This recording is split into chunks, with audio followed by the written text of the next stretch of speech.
Bit of a quick tip on knife safety here, or surface safety. If we're chopping something, look, maybe it wants to rock, maybe it wants to move here, maybe it wants to do these things, not very safe. So a couple of different ways we can do it. We can bring a tea towel underneath, makes it a bit safe. It's not going to slip, it's not going to slide. Or what I like to do is just a wet piece of paper towel, and achieves the same thing. That's not going to slip and slide anywhere now, and safe, no fingers being chopped off. For our omelette here, we're going to get a little bit creative and add some bacon. I'm also going to introduce a few other things, but we can just get rid of some of this fat here, and just rough chopped is fine. And again, just into some battens, just small enough so you're not going to choke on it, obviously. You can have as much or as little as you like. Okay, so there's our bacon ready. That's going to enhance everything. Now, obviously I don't want to cross-contaminate, so I'm going to stop there now, clean my chopping board, and then put some other delicious ingredients onto it. Right, so I've cleaned my chopping board, cleaned my knife, ready to go with some more ingredients. So I'm going to do some spinach and rocket, and I'm also going to do some tomato. Now, normally I'd probably put a chili in there, finely sliced or diced chili. I looked in the fridge, couldn't find any chili. So we're gonna go with a tomato. So the way I like to do it is just chop them in half, and then we're just going to get a discard bowl, and we're gonna scoop out all those seeds, or essentially all the moisture, because that's going to cool our pan down. Not a great deal, but it's going to mess with it, and it's not bringing anything into this recipe. So now we have a sort of a hollowed tomato. We'll do the same with his friend over here. Just scooping out like you're scooping an ice cream, getting all that out. You don't need to use a spoon if you don't want to. You can really get right in there, get it all out. But again, for this methodology, it's just important that all the liquid and the seeds and whatnot are gone. And then we're just throwing that out.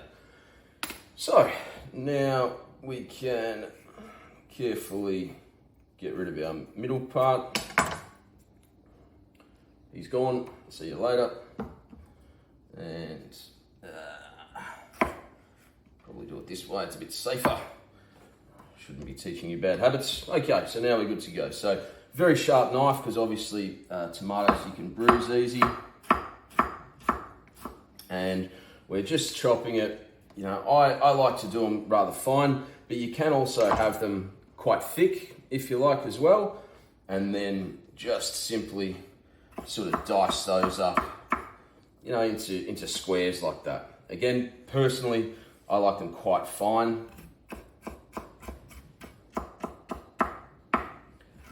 So I'll just have them like that. But dealer's choice, whatever you like. So once you've got enough tomato, which we don't want to go too crazy, as being the chef, I like to steal some while I eat. That didn't make sense. I like to steal some while I cook. Anyway, I'll get on with it. So I don't really like spinach, if I'm honest, but it's good for you. And I do love this rocket, the sort of peppery taste that it gives.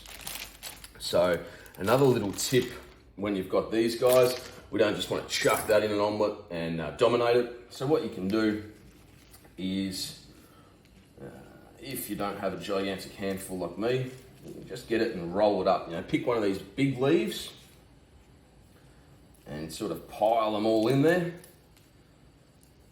And we've got them all in there like that. And then just slice, slice, slice like that.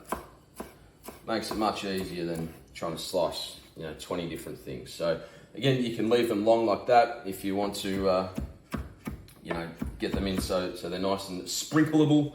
You can do that as well, whatever you like. And obviously on camera, you can't smell this, but that beautiful, beautiful peppery flavor is now coming out and making me very bloody hungry. So we'll just chop these as well. And I'm going to steal these ones and eat them. And on to the next step. Now for the star of the show, the eggs. I'm going to make a 3-egg omelette because I'm starving. So there's not really a wrong way to do this, I guess. You can simply take your eggs, crack them into a bowl and sort of mix through, essentially scrambling them, I guess. And that's fine, that's great, that's wonderful. Or if you really want to get a bit fancy, we can whisk that through a strainer. So I'm going to do that way. The advantage of this is it really sort of breaks it down and gets a lot of air into it. Hopefully no eggshell. I didn't crack that very well, did I? And makes it a little bit lighter and fluffier.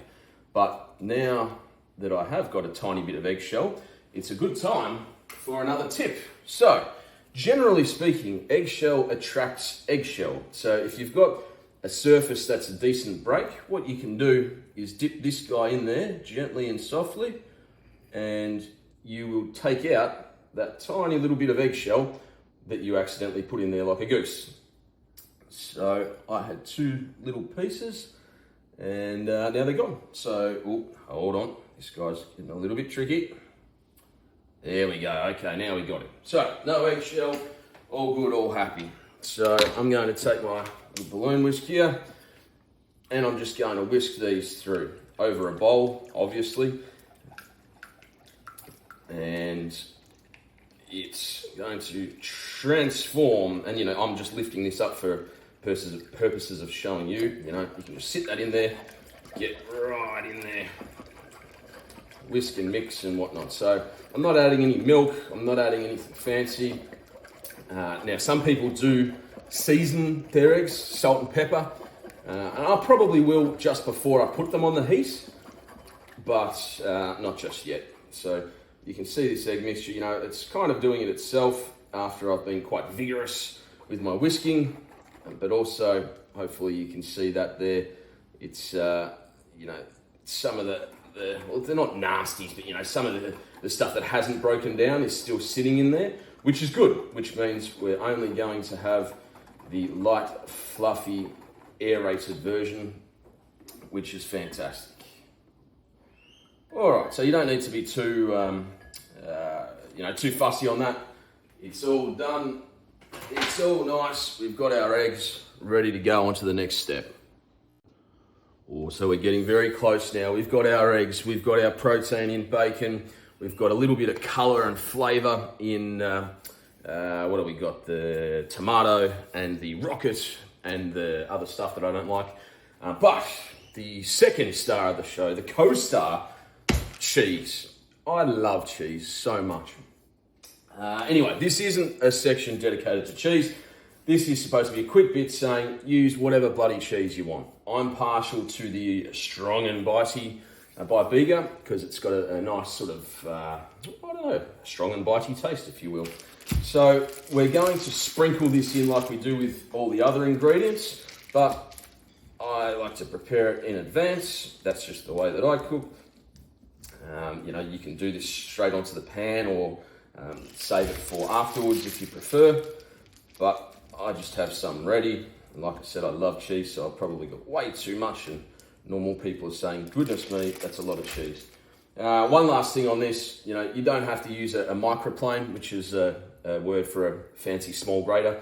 You can use a normal grater or anything you like. It is always better to grate your own cheese rather than buy the pre-grated cheese because that has, I think it's clumping agents or something. It's got some stuff that doesn't give it the same sort of texture and consistency as your own grated cheese. But, each to their own. It's all good as long as you're enjoying the cheese.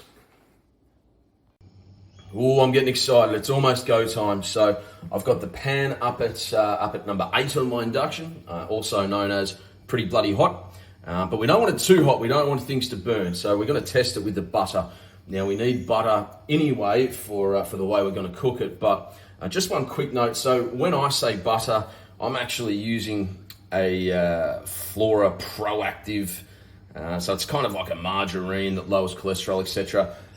That's fine. That's what I refer to as butter normally. Now, if we're making some sort of a fancy dish, let's go with that, because nothing sprang to mind, then it's better to use actually, salted butter or unsalted butter, proper butter, not margarine. But in this case, just my little Flora Proactive is fine. So we're going to just put a knob of butter in there, and so that is too hot. Okay, so that's going to burn. We want to turn that down a little bit. We do want that sizzle and that sort of movement and all that, but I can just see, I can listen to it, and I can see it's going a little bit too hardcore for my liking. So because it's induction, I'm just going to take that off the heat for a moment. I'm going to stir my butter around for no reason other than just to make the pan a bit cooler. And now my induction has turned itself off. Safety first, I guess. Thank you, Mr. Induction. Okay, so I've turned that down one. Let's just see what it's going to do to our butter, aka margarine, which I've now proceeded to get everywhere, but that's fine. So I'm going to put another little bit on.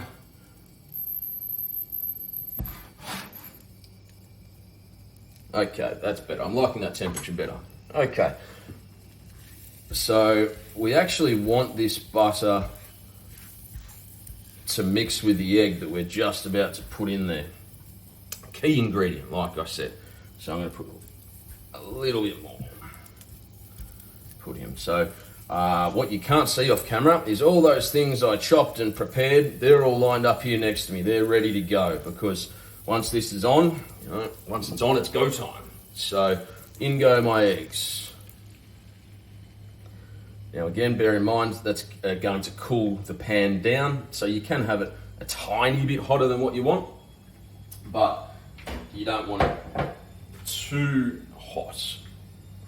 Now, hopefully you can see there, it's thickening up a little bit, but when I do this, you see I'm dragging and it's got some hard bits, so I tend to have to use a spatula or even a fork to do this at this time, because I'm using an induction cookpot. So if you're just using cooktop rather, if you're just using gas, you can just sort of do these ones, wiggle him round, wobble him round, and that. So you can actually see as well, see how I've got some gaps now. So this was actually too hot, so I've stuffed this up a little bit, but that's okay. We're going to be able to salvage that, no problem. It's just not going to be as pretty and perfect as we hoped, which, because I'm just making it for myself, I don't really care. But the pan was definitely too hot, so in we go with our bacon. And if you prefer, you can cook this prior. You can have it, you can crisp it up by itself and then add this. I'm not too fussy. Again, that's a lot of bacon, but I like bacon. So I'm going to do some cheese now as well. Dump that in there. Okay, and I'm also going to try and just make sure this has some mobility for when I'm going to flip it. So by that, I mean it's not stuck to the bottom, and we can see it's moving there okay.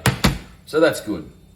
Again, this should be a lot more liquidy, less solid, but I had it way too hot. But that's okay. That's okay, Part of the fun of cooking is these little challenges, these little muck-ups, and you'd hope you'd learn for next time.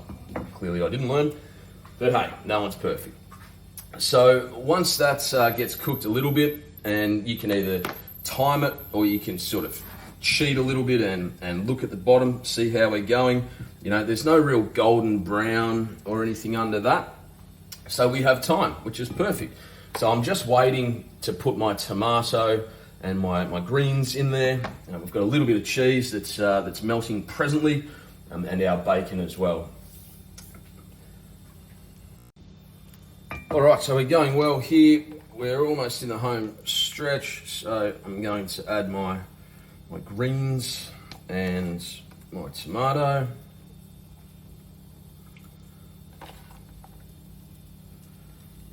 Which again, no real method to my madness here, just getting it kind of an even spread.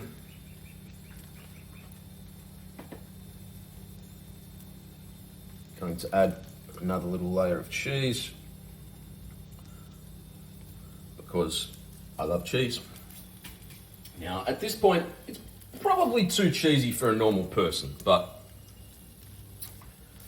again, personal preference. So now what I'm going to do, there's a million different ways to do this, but essentially we want to flip it over, turn it in half, and then finish it off. So again, there's a million different ways to do this. I'm going to use the natural curvature of this fry pan and just flip him like that, and then get him back to the center. Oh, we got a little bit of a soldier down there. Why do I always make a mess? I don't know, but that lets me eat that bit now. And depending on your preference, some people might say that's a little bit overcooked, which I tend to agree with. But again, like I said 3 times, I had the bloody thing too hot, didn't I? But we shall carry on. So that's a little bit of that golden brown that I mentioned. If we had that a bit lighter in yellow, then that's probably perfect. This guy now is a little bit overcooked, but we will survive. So now, giving that another maybe 30 seconds, we're just simply going to slide him straight onto our plate here. Okay, now turn the heat off so you don't burn the joint down. Now I'm going to add a couple of chives. Now you can put, chives, you can put, what else? Green onions, shallots, a bit of salt, bit of pepper. You can put whatever you want. That's the thing I love about omelettes. Sometimes I do some mushrooms. I do all sorts of different things, but may not be pretty. That is going to last about 3 seconds. I'm going to demolish it right now.